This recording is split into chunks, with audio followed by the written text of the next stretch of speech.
Cottage से निकलकर कुछ दूर चलने के बाद मैं पहाड़ी रास्ते पर मुड़ गया। तकरीबन आधे घंटे के बाद मैं बस स्टैंड के इलाके में पहुंच गया। इतने रोज से यहाँ मार धाड़ करते हुए मैं ये अंदाजा लगा चुका था कि किस इलाके में किस किस्म के लोग रहते हैं। बस स्टैंड के इलाके में अगरचे चंद अच्छे आला मयार के होटल, गेस्ट हाउसेज और रेस्टोरेंट्स भी थे, मगर मजमूई तौर पर आबादी को मुतवस्सत दर्जे का करार दिया जा सकता था। मजदूर तबके के लोग भी ज्यादातर इसी इलाके के गिरदोनिवाह में आबाद थे, और जाहिर है जहाँ इस किस्म की आबादी हो वहाँ मुझ जैसे गुंडों को हाथ पैर मारने का मौका मिल जाता है। शाम के वक्त यहाँ बड़ी चहल पहल और रौनक होती थी। 29 किलोमीटर दूर रेलवे स्टेशन पर जयपुर और अहमदाबाद की तरफ से 2 ट्रेनें आती थीं। उनके मुसाफिर बसों के जरिए माउंट अबू आते और ये बसें 7 बजे के करीब यहाँ पहुँचती थीं। बाड़मेर, जोधपुर, जयपुर, अहमदाबाद और अवधपुर से आने वाली बसें भी शाम 6 से 9 बजे के दरमियान वक्फे से यहाँ पहुँचती और इस वजह से यहाँ खासी रौनक हो जाती। बस स्टैंड के इलाके में रात के वक्त चहल पहल की एक वजह वो रेड लाइट एरिया भी था और शिकारगाह भी, लेकिन मैं यहाँ सैरो तफरी के लिए नहीं आया था। उस रोज दुर्योधन ने बताया था कि नागराज गोपाल के बंगले में छुपा बैठा है और वहीं से अहकामात जारी कर रहा है। उसके साथ बेला और शंकर भी थे। बेला को तो मैं अच्छी तरह जानता था, मगर शंकर मेरे लिए अजनबी था। ताहम उन दोनों के बारे में राधा ने मुझे बहुत कुछ बता दिया था। गोपाल माउंट अबू में 3 गेस्ट हाउसेज, झील किनारे 5 अदद कॉटेज और ट्रांसपोर्ट कंपनी का मालिक था। उसके फ्लीट में 6-7 बसें थीं जो माउंट अबू से राजस्थान के मुख्तलिफ शहरों तक चलती थीं। एक बस का रूट तो दिल्ली तक था। नागराज जब शुरू में यहाँ आया था तो उसने गोपाल जैसे लोगों की मदद से ही यहाँ कदम जमाए थे। उन दिनों गोपाल के पास सिर्फ एक खटारा सी बस थी जो उदयपुर के रूट पर चला करती थी। उसके अलावा वो कुछ औरतों का धंधा भी करता था। एक गेस्ट हाउस के मैनेजर से उसकी गाड़ी चलती थी और उसके तवस्सुत से वो सयाहों को औरतें सप्लाई करता और उनसे मिलने वाला कमीशन आपस में बांट लेता। मगर नागराज से मुलाकात के बाद उसके दिन फिरने लगे। खटारा बस की जगह लग्जरी कोच ने ले ली और वो कॉटेज भी गोपाल ने खरीद लिया, और फिर चंद ही बरसों में उसका शुमार शहर के मौजज़ तरीन लोगों में होने लगा। लोग उसके माजी को भूल गए थे, लेकिन उस शहर में एक ऐसी हस्ती भी थी जो गोपाल के लगाए हुए जख्मों को नहीं भूली थी। वो लक्ष्मी थी, गोपाल की साबिका रखेल। उसने बुरे वक्तों में गोपाल का साथ दिया था, उसे कमा कर देती रही थी, लेकिन जब गोपाल के पास दौलत आई तो वो लक्ष्मी को भूल गया। उनकी आखिरी मुलाकात एक बड़ी धुआंधार किस्म की लड़ाई पर खत्म हुई थी। लक्ष्मी ने चौराहे पर सैकड़ों लोगों की मौजूदगी में सैंडलों से गोपाल की पिटाई की थी और गोपाल ने उसे बालों से पकड़कर सड़क पर घसीटा था। दोनों एक दूसरे से गुत्थम गुत्था हो गए थे, एक दूसरे के कपड़े तक फाड़ दिए थे। अगर पुलिस वाले मैदान में न कूद पड़ते तो गोपाल लक्ष्मी के हाथों मारा जाता या लक्ष्मी गोपाल के हाथों खत्म हो जाती। वो रात उन दोनों ने हवालात में काटी और आखिरकार नागराज ने ही उन्हें पुलिस से निजात दिलाई। उस वक्त लक्ष्मी ने गोपाल को खौफनाक इंतकाम की धमकी दी थी। ये सब कुछ मुझे राधा ने बताया था। इस बात को 2 साल हो गए थे। लक्ष्मी अभी तक गोपाल का कुछ नहीं बिगाड़ सकी थी। अलबत्ता गोपाल की हरकतों ने लक्ष्मी को रेड लाइट एरिया आबाद करने पर मजबूर कर दिया था। राधा के कहने के मुताबिक लक्ष्मी खुद तो इस धंधे से रिटायर हो चुकी थी। अलबत्ता उसने 3-4 लड़कियां रखी हुई थी जो उसका बिजनेस चला रही थी। और इस वक्त मैं लक्ष्मी से मिलने ही आया था और उस इलाके में आने के लिए यही हुलिया मुनासिब था जो मैंने इख्तियार किया था। मैंने घटिया से रेस्टोरेंट में बैठकर निहायत बदजायका चाय जहरमार की। रेस्टोरेंट के सामने ही वो अंधेरी गली थी जो रेड लाइट एरिया कहलाती थी। मैं उस रेस्टोरेंट में बैठा उस गली में आते जाते लोगों को देखता रहा और फिर बाहर आ गया। यहाँ मुझे अपने जैसे और भी कुछ लोग नजर आए थे जो उस इलाके में दादागिरी करते थे। एक मेरे पास भी आ गया। जाहिर है ऐसे लोग अपने इलाके में किसी और गुंडे की मुदाखलत बर्दाश्त नहीं कर सकते। वो मुझे ऊपर से नीचे तक घूरते हुए बोला, महाशय नए लगते हो, लेकिन ये अपना इलाका है, यहाँ तुम्हारी दादागिरी नहीं चलेगी। खैरियत चाहते हो तो जैसे चुपके से आए हो वैसे ही दुम दबाकर चुपके से वापस चले जाओ। मैंने गौर से उसकी तरफ देखा। उसका कद 5 फुट के लगभग था। जिस्म कदरे भारी भरकम, काली पतलून और धारीधार बुनियान पहने हुए था। बाल लंबे और उलझे हुए थे। वो हर लिहाज से सड़क छाप गुंडा लगता था। मैंने अचानक ही आगे बढ़कर उसे पकड़कर ऊपर उठा लिया और दूसरे ही लम्हे उसे दूर फेंक दिया। सड़क पर गिरते ही उसके मुंह से चीख निकली। मैंने संभलने का मौका दिए बगैर आगे बढ़कर उसे 2-3 ठोकरें रसीद कर दी। मैं गुर्राते हुए फिर आगे बढ़ा। जग्गू दादा के मुंह लगता है साला, चीर कर फेंक दूंगा। उसने फौरन ही हाथ जोड़ दिए। वो चीखा, गुरु गुरु क्षमा कर दो, मुझसे भूल हो गई। मैंने उसे एक और ठोकर मारी, कहा जा क्षमा किया, क्या याद करेगा। वो उठकर एक तरफ को भाग निकला। जब उसने मुझे ललकारा था तो उसके 2-3 गुर्गे भी करीब ही जमा हो गए थे, मगर अपने दादा का हशर देख कर वो इधर उधर खिसक गए। मैं अंधेरी गली में दाखिल हो गया। दोनों तरफ मकानों में तवाइफें आबाद थीं। दरवाजे साथ साथ थे। बाज दरवाजे बंद थे और बाज खुले हुए थे। खुले हुए हर दरवाजे के सामने दो दो तीन तीन नीम उरियां तवाइफें खड़ी थीं। उन दरवाजों के अंदर बहुत मध्यम रोशनी के बल्ब जल रहे थे। इस मध्यम रोशनी के पस मंजर में तवाइफों के चेहरे वाज़े तौर पर नजर नहीं आ रहे थे, मगर सौदे हो रहे थे। दरवाजे बंद हो रहे थे और खुल रहे थे। मैं एक दरवाजे के सामने रुक गया। ये 2 पट का दरवाजा था, जिसका एक पट बंद था। खुले हुए पट के सामने स्टूल पर जो औरत बैठी थी वो गालिबन अपने आप को अप्सरा ही समझती होगी। उसने सिर्फ पेटीकोट और ब्लाउज पहन रखा था। मेरी तरफ देखते हुए बोली, बाहर खड़े खड़े क्या देखते हो, भीतर आओ। मैंने कहा, लक्ष्मी बाई कहाँ मिलेगी? वो बोली, लक्ष्मी बाई को भूल जाओ। उसी लम्हे बंद क्वार्टर के पीछे से ऐसी आवाज सुनाई दी जैसे धींगा मुश्ती हो रही है। फिर धड़ से दरवाजा खुला। एक आदमी बाहर गली में गिरा। उसके पीछे कोई कपड़ा भी बाहर उछाल दिया गया। मेरे मुंह से बेइख्तियार कहकहा निकला। वो धोती लपेटता हुआ एक तरफ भाग खड़ा हुआ। अंदर से किसी औरत की आवाज सुनाई दे रही थी। वो तवाइफ थी। उसने किसी वजह से अपने गाहक को उठाकर बाहर फेंक दिया था और अब उसे गालियां दे रही थी। मुझे वो भारतीय फौजी याद आ गए जो 65 की जंग में पाकिस्तानी मुजाहिदीन के जवाबी हमले पर अपनी धोतियां भी छोड़कर भाग गए थे। मैंने एक बार फिर दरवाजे की तरफ देखा। कमरा ज्यादा बड़ा नहीं था, मुर्गी के डरबे की तरह था, जिसे दरमियान में पर्दा तान कर 2 हिस्सों में तकसीम कर दिया गया था। मैं आगे बढ़ गया। एक और दरवाजे पर खड़ी औरत से लक्ष्मीबाई के बारे में पूछा। उसने सामने वाले दूसरे दरवाजे की तरफ इशारा कर दिया। मैं जैसे ही उस तरफ पहुंचा, दरवाजे के दोनों पट बैक वक्त खुले। 2 आदमी बाहर निकले और गली के अंधेरे में गायब हो गए। वहां से एक तवाइफ जैसे ही बाहर निकली, मैंने उससे लक्ष्मीबाई के बारे में पूछा। उसने साफ उर्दू में कहा, लक्ष्मीबाई धंधा नहीं करती। उसके लहजे से लगता था कि वो राजस्थान की रहने वाली नहीं थी। मैंने कहा, मैं धंधे के लिए नहीं आया। उससे कहो राधा ने एक आदमी भेजा है। राधा मुझे बता चुकी थी। वो और लक्ष्मी एक दूसरे को जानते हैं। वो चंद लम्हे मेरी तरफ देखती रही और फिर अंदर चली गई। उस कमरे में दूसरी तरफ भी एक दरवाजा था। इस दौरान दूसरी तवाइफ बाहर आ गई और मुझे पटाने की कोशिश करने लगी। अंदर जाने वाली तवाइफ 3-4 मिनट के बाद वापस आ गई और मुझे अपने साथ आने का इशारा किया। उस कमरे के पीछे एक मुख्तसर सा आंगन था और एक तरफ ऊपर जाने के लिए लकड़ी के तख्तों की सीढ़ियां थीं। वो औरत सीढ़ियों की तरफ इशारा करके बोली, ऊपर चले जाओ। आंगन में अंधेरा था। मैं एहतियात से सीढ़ियां चढ़ने लगा। हर तख्ता मेरे पैरों के बोझ से चरचरा रहा था।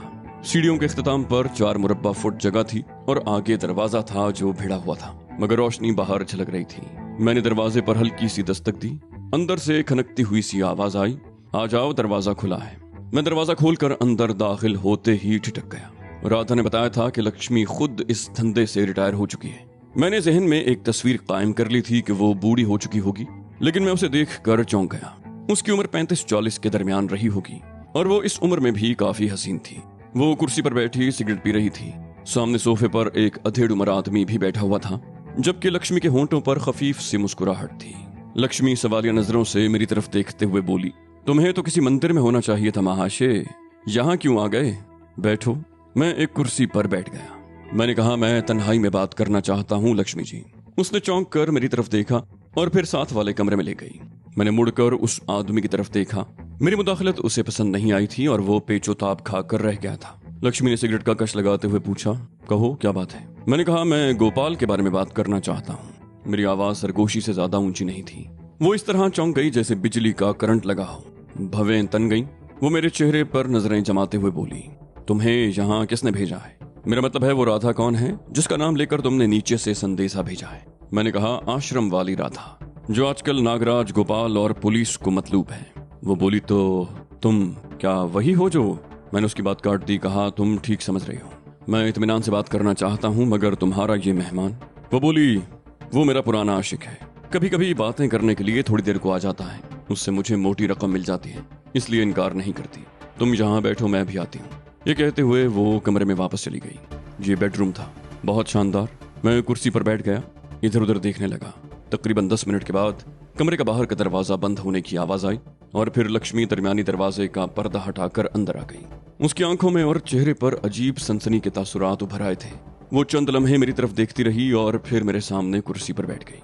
वो बोली, यकीन नहीं आता कि तुम वही हो। उसके लहजे में हल्की सी थरथराहट थी। बोली, वो लोग जहन्नम की बलाओं की तरह तुम्हारे पीछे लगे हुए हैं और तुम इस तरह आजादी से घूम रहे हो। मैंने कहा, अगर मुझे कोई खौफ होता तो किसी बिल में घुस कर बैठा रहता। वो बोली, गोपाल के बारे में क्या कहना चाहते हो? लक्ष्मी की अब तक की बातों से मैं समझ गया था कि वो अब भी इंतकाम की आग में जल रही है। और गोपाल के खिलाफ किसी भी कार्रवाई में मेरा साथ देने से नहीं हिचकिचाएगी। मैं चंद लम्हों तक उसकी आंखों और चेहरे के तासुरात से भी अंदाजा लगाने की कोशिश करता रहा कि वो कितने पानी में है। मैंने उसके और गोपाल के हवाले से राधा की बताई हुई कुछ बातें दोहराई तो उसका चेहरा सुर्ख हो गया। वो बोली, जो कहना चाहते हो साफ साफ कहो। मैं गोपाल को नरक तक पहुंचाने के लिए आखिरी हद तक जाने को तैयार हूँ। मेरी जिंदगी की सबसे बड़ी ख्वाहिश है कि गोपाल को शहर के उसी चौराहे पर अपने कदमों में तड़प तड़प कर दम तोड़ते हुए देखूं, जहां उसने मुझे बालों से पकड़कर घसीटा था। आज भी मुझे वो सब कुछ याद आता है तो मेरा खून खौल उठता है। मैंने कहा, बिल्कुल वैसा ही होगा जैसा तुम चाहती हो, मगर उसके लिए मुझे तुम्हारे भरपूर ताउन की जरूरत है। मैं चंद लम्हे खामोश हुआ, फिर उसे बताने लगा कि मैं क्या चाहता हूँ। मेरे खामोश होने पर उसने कहा, गोपाल उस बंगले में नहीं है। मैं अगरचे अब तक उसके खिलाफ कुछ नहीं कर सकी, मगर उसकी सरगर्मियों पर निगाह रखे हुए हूँ। 7-8 रोज पहले जब तुमने दुर्योधन को कत्ल किया था, उससे अगले ही रोज उसने वो बंगला छोड़ दिया था। नागराज बहुत रहम और सफाक आदमी है। वो आज तक 20 बेगुनाहों को मौत के घाट उतार चुका है, लेकिन अब उसे अपना जीवन खतरे में नजर आ रहा है, इसलिए वो छुपता फिर रहा है। वो जानता है कि तुम्हारा असल निशाना वही होगा, और जिस तरह तुम उसके आदमियों को यके बाद दीगरे खत्म करते जा रहे हो, उसके दिल में तुम्हारा खौफ बैठता जा रहा है।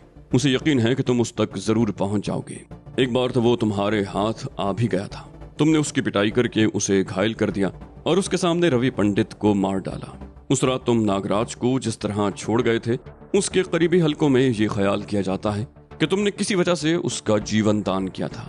तुम किसी खास मौके की तलाश में हो, इसलिए वो बार बार ठिकाने बदल रहा है। शहर भर की पुलिस और उसके 20 आदमी अब तक तुम्हारा खोज नहीं लगा सके। वो तुम्हें छलावा समझते हैं। मैंने कहा, तुम्हें ये सारी कथा कैसे मालूम हुई? मेरा मतलब है नागराज को जख्मी करने वाली बात। लक्ष्मी ने कहा, उस गिरोह में मेरे भी कुछ हमदर्द हैं। वो लोग अगरचे काबिल एतमाद नहीं हैं, लेकिन मुझे उनसे बहुत सी बातें मालूम होती रहती हैं। और फिर ये बात तो पूरे शहर में फैल चुकी है कि नागराज तुम्हारे हाथों घायल हुआ था। मैंने पूछा, वो लोग अब कहाँ हैं? नागराज और गोपाल। लक्ष्मी ने मुस्कुराते हुए जवाब दिया, उस कॉटेज में जहां उस रात दुर्योधन को कत्ल करने के बाद तुमने और राधा ने पनाह ली थी और पुलिस वालों को नंगा करके बांध गए थे।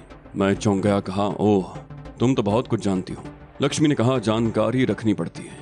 मैं धंधे वाली हूँ, मेरे पास बहुत से लोग आते हैं और बहुत सी बातें बगैर पूछे ही मालूम हो जाती हैं। मैंने कहा, मगर अब तो तुम धंधा नहीं करती। वह बोली, बहुत से लोग मेरे करीब बैठने को ही फख्र समझते हैं। उसके होंठों की मुस्कुराहट गहरी हो गई। मेरे मुंह से बेख्तियार गहरा सांस निकला। कहा, हाँ, तुम चीज ही ऐसी हो।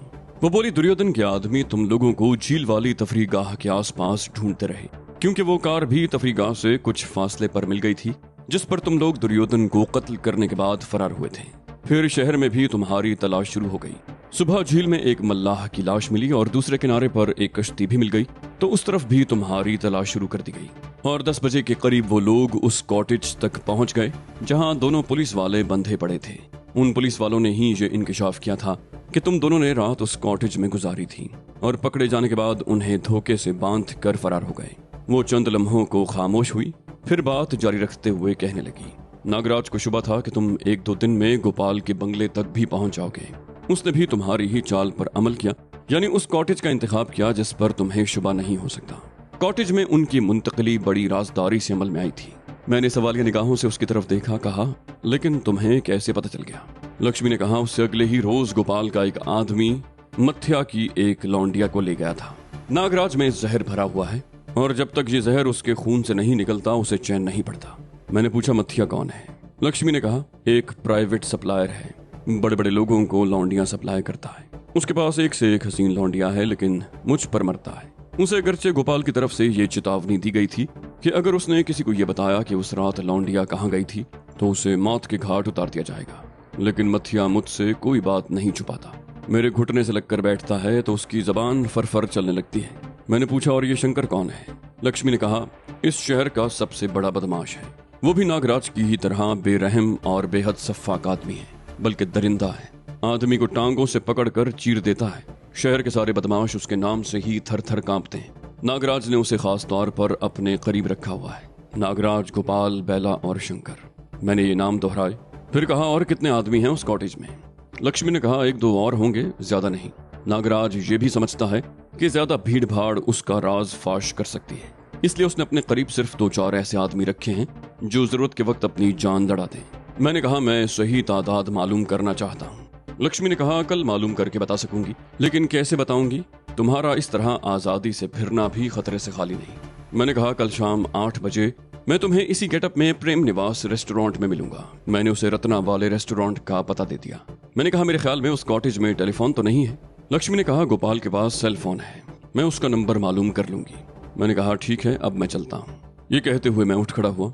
उसने भी उठते हुए कहा, अगर तुम्हारे चेहरे पर ये दाढ़ी मूछे और गाल पर मस्सा न हो तो तुम यकीनन बहुत शानदार होगे। मैंने भी मुस्कुराते हुए कहा, मुतमिन रहो, वक्त आने पर तुम्हें अपनी असल सूरत भी दिखा दूंगा। हम दोनों दूसरे कमरे में आ गए। लक्ष्मी ने बार का दरवाजा खोलकर किसी लड़की का नाम लेकर आवाज दी। नीचे से फौरन ही आवाज सुनाई दी, जी माता रानी। लक्ष्मी ने कहा, अंदर कोई है तो नहीं? मेहमान जा रहा है। नीचे से जवाब आया, नहीं माता रानी। मैंने लक्ष्मी की तरफ देखा और फिर सीढ़ियां उतरने लगा। उस अंधेरी गली से निकलकर मैं जैसे ही सड़क पर पहुंचा, 3-4 गुंडों ने मुझे घेर लिया। उनमें एक वो भी था जिसे मैंने उठाकर पटक दिया था। उनके इरादे खतरनाक लग रहे थे। उस वक्त वो गुंडा गुरु गुरु कहता हुआ भाग गया था और अब अपने साथियों को जमा करके मुझे तलाश करता फिर रहा था। मैं उस वक्त लड़ाई के मूड में नहीं था। लड़ाई से मेरा काम बिगड़ सकता था। मैंने उस गुंडे की तरफ देखते हुए फौरन ही हाथ जोड़ दिए। कहा, भाइयों, मैं तो तुम लोगों का मेहमान हूँ, आज या कल चला जाऊंगा। 1 घंटा पहले जो भी हुआ वो गलत फहमी की बिना पर था। तुम्हें कष्ट पहुंचाने पर मैं क्षमा चाहता हूँ और मैं उसका प्रायश्चित करने को भी तैयार हूँ। मुझे हथियार डालते देखकर वो सब ढीले पड़ गए। मैंने जेब से 500 रुपए का नोट निकालकर उसी गुंडे के हाथ में थमा दिया। मैंने एक बार फिर हाथ जोड़ दिए, कहा धन्यवाद और आगे चल पड़ा। वो लोग वहीं रह गए। मैं तकरीबन 20 गज आगे बढ़ा था कि पीछे से दौड़ते कदमों की आवाज सुनाई दी। मुड़कर देखा तो वही गुंडा था जो मेरे हाथों पिट चुका था। मैं रुक गया। वो मेरे करीब पहुंचकर हाथ जोड़ते हुए नदामत भरे लहजे में बोला, मुझे क्षमा कर दो गुरु, आप वाकई मेहमान हैं, हमसे गलती हो गई। मेहमान के साथ ऐसा नहीं करना चाहिए था। कोई खिदमत हो तो हमको जरूर बताना और ये रुपए वापस ले लो। मुझे बड़ी हैरत हुई, एक बदमाश इस तरह नदामत और शर्मिंदगी का इजहार कर रहा था। हालांकि गुंडे और बदमाश किस्म के लोग तो किसी बात पर शर्मिंदगी महसूस नहीं करते, बल्कि गलत होने के बावजूद अपनी बात पर अड़े रहते हैं। मैं समझ गया कि उसका ताल्लुक किसी अच्छे घर से था और शायद हालात ने उसे गलत रास्ते पर डाल दिया। मैंने मुस्कुराते हुए कहा, मुझे खुशी है कि तुमने अपनी गलती मान ली। ये रुपए मेरी तरफ से दोस्ती का तोहफा समझ कर रख लो, हम फिर मिलेंगे, मगर दोस्तों की तरह। वो बोला, अरे गुरु, दोस्ती पर तो हम अपना जीवन भी दान कर देगा, कभी आजमा कर देख लेना। उसने बड़ी गर्मजोशी से मुझसे हाथ मिलाया। उसका नाम शक्तिलाल था। वो मेरे लिए एक आरामद साबित हो सकता था। यहाँ मेरे दुश्मन तो लातादाद थे, मगर दोस्त कोई नहीं था और मुझे दोस्तों की जरूरत थी। मैंने एक जगह से खाने पीने की कुछ चीजें खरीदी। उनमें तली हुई मछली भी थी और फिर थैला हाथ में लटकाए अपने ठिकाने की तरफ चल पड़ा। मैं बार बार पीछे मुड़कर देख रहा था कि मेरा ताक़ुब तो नहीं हो रहा। मुख्तलिफ समतों में चक्कर काटते हुए जब मुझे यकीन हो गया कि मैं महफूज हूँ तो असल रास्ते की तरफ मुड़ गया। अपनी मंजिल तक पहुँचने में मुझे मजीद आधा घंटा लग गया। राधा वाले कॉटेज की सारी बत्तियां जल रही थीं, जिस पर मुझे हैरत भी हुई। राधा कभी कभी कॉटेज की तमाम बत्तियां नहीं जलाती थी। गेट के सामने पहुंचकर मैंने दस्तक देने के लिए हाथ बढ़ाया ही था कि मेरा हाथ खुद ब खुद पीछे हट गया। मेरी छठी हिस्स किसी गड़बड़ का एहसास दिला रही थी। मैंने गेट की छर्री से अंदर झांकने की कोशिश की। सामने बरामदे वाला दरवाजा थोड़ा सा खुला हुआ था। मैं वहां से हटकर कॉटेज के पहलू की तरफ आ गया और दीवार पर चढ़कर बड़ी एहतियात से अंदर कूद गया। हाथ में पकड़ा हुआ थैला मैंने पौधों में रख दिया। जेब से रिवॉल्वर निकाल कर हाथ में पकड़ा और मोहतात अंदाज में बरामदे की तरफ बढ़ने लगा। बरामदे में कदम रखते ही मैं चौंक पड़ा। अंदर से किसी आदमी की आवाज सुनाई दे रही थी।